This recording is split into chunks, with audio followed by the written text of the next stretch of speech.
We are here today with our partners to share important information about a joint effort impacting the lives of many juvenile females in the St. Louis City area who are at risk of or who have already been impacted by human trafficking. There is a disproportionate number of African American females being trafficked in the St. Louis region, which mirrors other major cities in the United States. While African Americans only make up roughly 13% of the population, they make up approximately 40% of the human trafficking victims. St. Louis has become a hotspot for human trafficking due in large part because of the close proximity to all the major highways that go through our area. St. Louis has two populations that are most vulnerable to being trafficked, and that's runaways and homeless youth. The days of thinking that human trafficking is something that others have to deal with and that happens in other countries is over.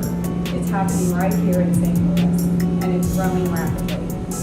In 2016, this team joined together to seek funding from the Department of Justice to address this growing concern for our children in our city.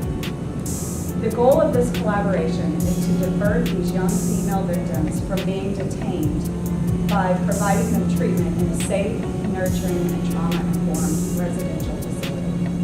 The Girls at Risk program is a 12-bed, 24-hour program that's therapeutic in nature, provides emergency placement for children between the ages of 12 and 17. There will be a therapist on staff.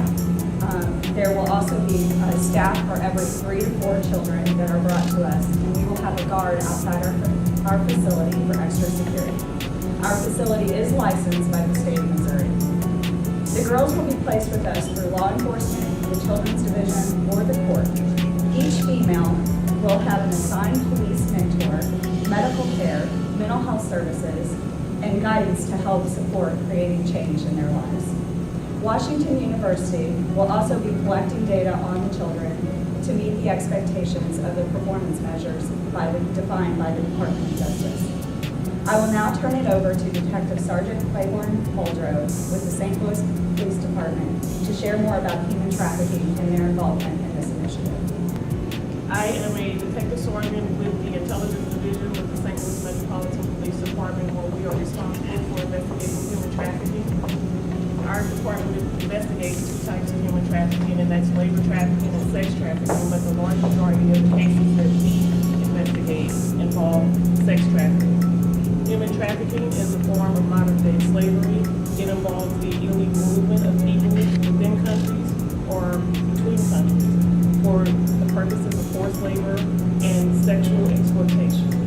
The majority of the cases that the St. Louis Metropolitan Department sees is over 50% juvenile victims. Those victims are Black females.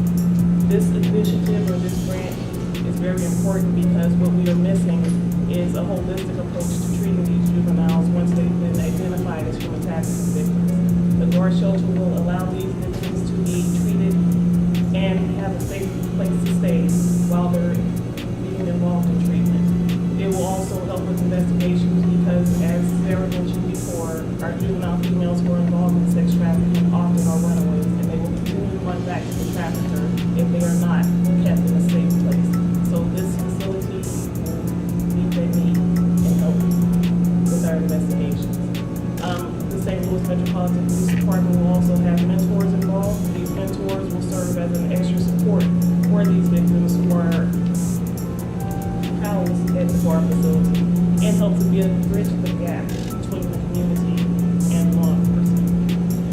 And I am the Chief Deputy Juvenile Officer for the St. Louis City Family Court, and I manage probation officers who work with young children who have been involved in for abuse and neglect, but may also be involved in sexual exploitation. That a lot of times the girls that commit these delinquent acts or youth they're doing it against their will. And so we want to take a different approach and not detain them, but divert them away from the juvenile justice system.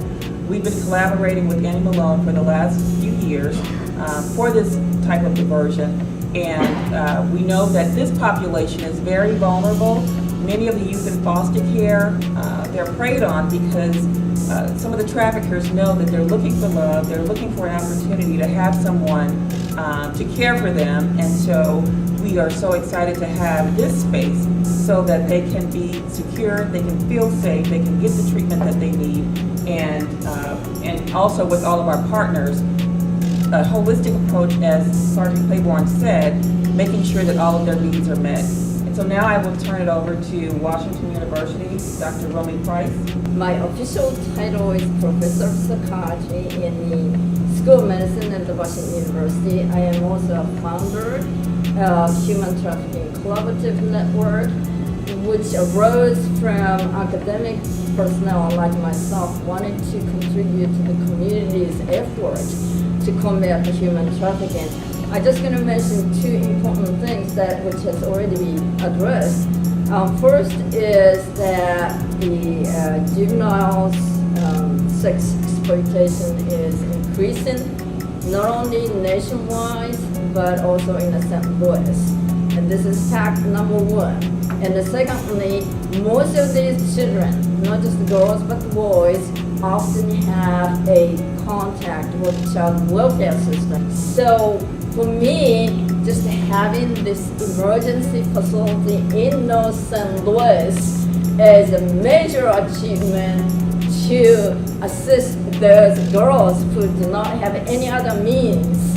And I cannot express my excitement how important this is. So thank you, everyone.